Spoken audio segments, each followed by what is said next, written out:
မင်္ဂလာပါဗျဘဝမှာအောင်မြင်ခြင်းနဲ့ဒါပေမဲ့ကိုယ့်လက်ထဲမှာအရင်အနည်းတပြားမှမရှိဘူးဆိုလို့ရှင်တော့ကြောက်ခဲဟင်းယူချက်ရောက်မှာကျွန်တော်ဒီနေ့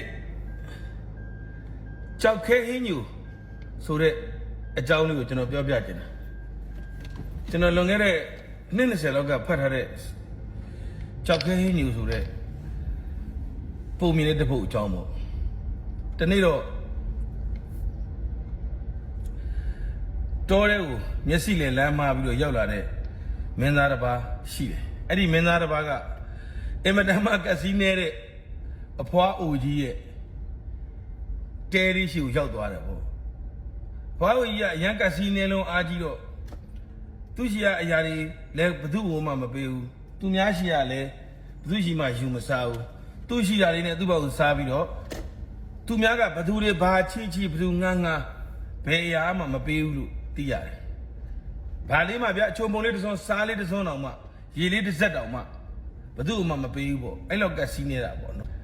အဲ့လိုနေတဲ့အဖွားအိုတယောက်ရဲ့တဲရှိကိုရောက်သွားတယ်မင်းသားကလည်းအင်မတန်မှစားတယ်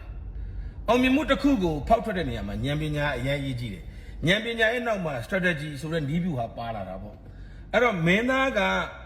အဖွားကြီးတဲလဲရောက်သွားအဖွားကြီးရှိမှတောက်ရည်လေးတစ်ခွက်လောက်တောင်းတောက်တဲ့ခါကျတော့အဖွားကြီးကမပေးဘူးမပေးတဲ့အခါကျတော့မင်းသားလည်းရေစားတဲ့အခါကျတော့ तू တေတေချာလေးပြောပြတယ် तू ကတောလဲလာတဲ့မင်းသားဟဲ့လားဒီတောထဲမှာတောလဲရင်းနဲ့တောလိုက်ရင်းနဲ့တောလဲလာတဲ့မင်းသားတစ်ပါးပါအဲကြောင့်မလို့ तू ရေလေးတစ်ခွက်လောက်တော့တိုက်ပါဆိုတော့အဖွားကြီးကသူ့ရဲ့မေတ္တာတရားသူ့ရဲ့ကျင်နာတရားသူ့ရဲ့သနာဂရုဏာတရားကြောင့် तू ရေတစ်ခွက်တိုက်လိုက်တယ်ဒါပေမဲ့ရေတစ်ခွက်တိုက်ပြီးတော့လည်းမဝဘူးလေ तू ကပြန်လို့မှမရသေးတာကျွန်တော်စိတ်ထင်တော့အဲ့ဒီတော့ तू ကဘာထပ်လုပ်လဲဆိုတော့ तू ထမင်းစားကျွန်တော်ထမင်းစားတောင်းတဲ့ခါကျတော့အဖွားကြီးကငံမြေးဒါမျိုးမှလာမလုံးနဲ့မရဘူးပေါ့နိုးပါအန်ကဲတော့နိုးပါပေါ့ဒီထဲမှာတော့အန်တီကတော့နိုးပါပေါ့ဗျာနော်မရဘူးပေါ့ဒီလိုပြောတာပေါ့ဆိုတော့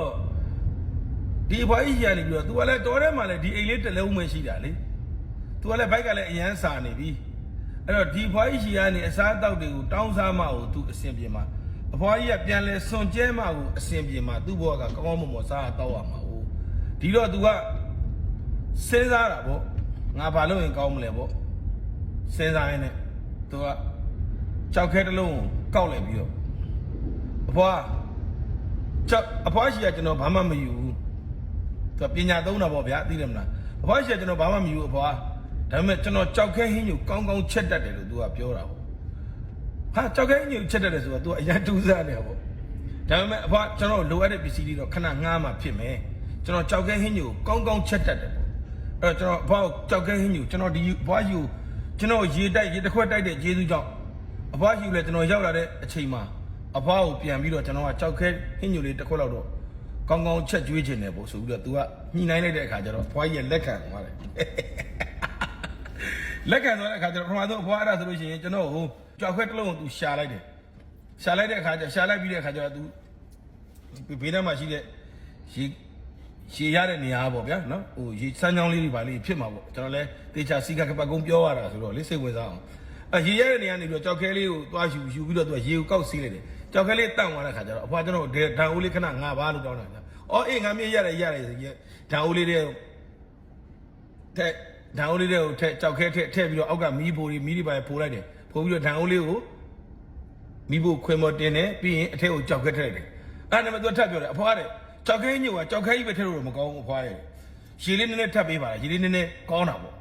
ဟာအေးရတယ်ငါမြေးဆိုပြီးအဖွားရဲ့ तू ကြောက်ခဲညိုအရင်စိတ်ဝင်စားနေရလေစိတ်ဝင်စားအေးရတယ်ငါမြေးဆိုပြီးတော့ तू ရေလေးပေးလိုက်ပြန်အောင်အဲ့တော့ကြောက်ခဲတွေကို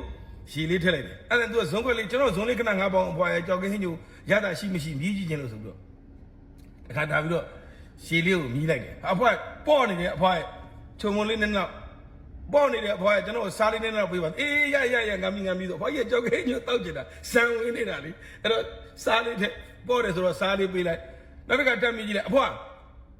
နည်းနည်းလေးအချုံမုံလေးလုံနေတယ်လို့ပဲရေမုံလေးအချုံမုံလေးနည်းနည်းလောက်ပေးပါဦးအေးငါပြီဆိုပြီးတော့အချုံမုံလေးပေးလိုက်အဲ့ဒီလိုနဲ့ပဲအဖွားမှာ ဘာဟင်းရကလေးများရှိသေးလဲဆိုဥမာချမော်ကလေးချမော်ကလေးရမယ်တားချမော်ကလေးညစ်ကလေးလိုအပ်တဲ့အချက်လက်ကလေးပေါ့ဗျာအကုန်လုံးပြီးတော့မှဘာလေးကြံသေးလဲဘူးသီးလေးများကြံသေးလားအဖွားမှာပစုံကြောက်လေးရှိဦးမလားငါးလေးရှိဦးမလားဒီလိုမေးမှာပေါ့အဲ့လိုမေးပြီးတော့အားလုံးထည့်လက်ထည့်ပြီးဟင်းညိုကတောက်လိုက်တဲ့အချိန်မှာတအားကောင်းတာအဖွားရပြီဆိုတော့သူကအ